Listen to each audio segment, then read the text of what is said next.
ಹೆಸರು ಭಾರ್ಗವ್ಜಿ. ನಾನು 4ನೇ ತರಗತಿಯಲ್ಲಿ ಓದುತ್ತಿದ್ದೇನೆ. ನಾನು ಈ ಕ್ಷಣ ಹಿರಣ್ಯಕಶಿಪುವಿನ ಪಾತ್ರವನ್ನು ಮಾಡುತ್ತಿದ್ದೇನೆ. ನಾನಾರು ಕಶ್ಯಪ ಬ್ರಹ್ಮನ ಮಗ, ದಿತಿಗರ್ಭ ಸಂಜಾತ, ಚತುರ್ಮುಖ ಬ್ರಹ್ಮನ ಮೊಮ್ಮಗ. ವಿರಾಟನಿಂದ ವಿಧಿ ಬರಹವನ್ನೇ ಬದಲಾಯಿಸಿ ಮರಣವನ್ನೇ ಮೆಟ್ಟಿ ನಿಂತ ಮಹಾವೀರ.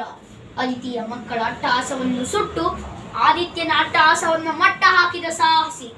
ಅತಳ ವಿತಳ ಸುತಳ ಸಾತಳ ತಳಾತಳ ಮಹಾತಳ ಪಾತಾಳಗಳನ್ನು ಪಾದಡಿಯಲ್ಲಿ ತುಳಿದಿಟ್ಟ ಪರಾಕ್ರಮಶಾಲಿ.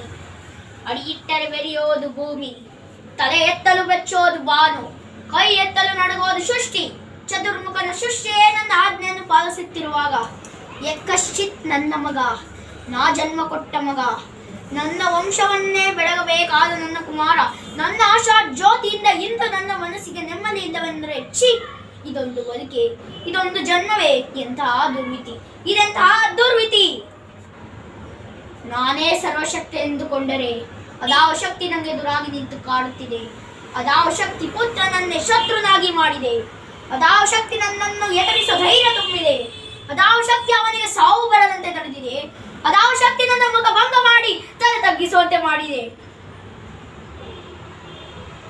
ಅವನೇ, ಆ ದುಷ್ಟರೇ, ಆ ನನ್ನ ಕುಲವೈರಿಯಾದ ಹರಿಯೇ ಇದಕ್ಕೆಲ್ಲ ಕಾರಣ. ಇಲ್ಲವೆಲ್ಲವೋ ಹರಿ, ಕಪಟಿ, ವಂಚಕಿ, ನನ್ನ ಮಗನ ಹೃದಯಾಂತರಾಳವನ್ನು ಹೊಕ್ಕು ಅವನ ತಲೆಯನ್ನು ಕೆಡಿಸಿ ಮನವನ್ನಂತೆ ಆರಿಸುತ್ತಿರುವೆಯಾ?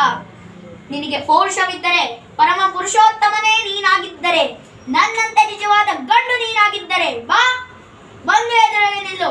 ನಿನ್ನ ಉದುರವನ್ನು ಬಗೆದು ನಿನ್ನ ಕರುಳುಗಳನ್ನು ಮಾಲೆ ಹಾಕಿಕೊಳ್ಳದಿದ್ದರೆ ನಾನು ಹಿರಣ್ಯಕಶಿಪುವೇ ಅಲ್ಲ, ನಾನು ಹಿರಣ್ಯಕಶಿಪುವೇ ಅಲ್ಲ, ನಾನು ಹಿರಣ್ಯಕಶಿಪುವೇ ಅಲ್ಲ.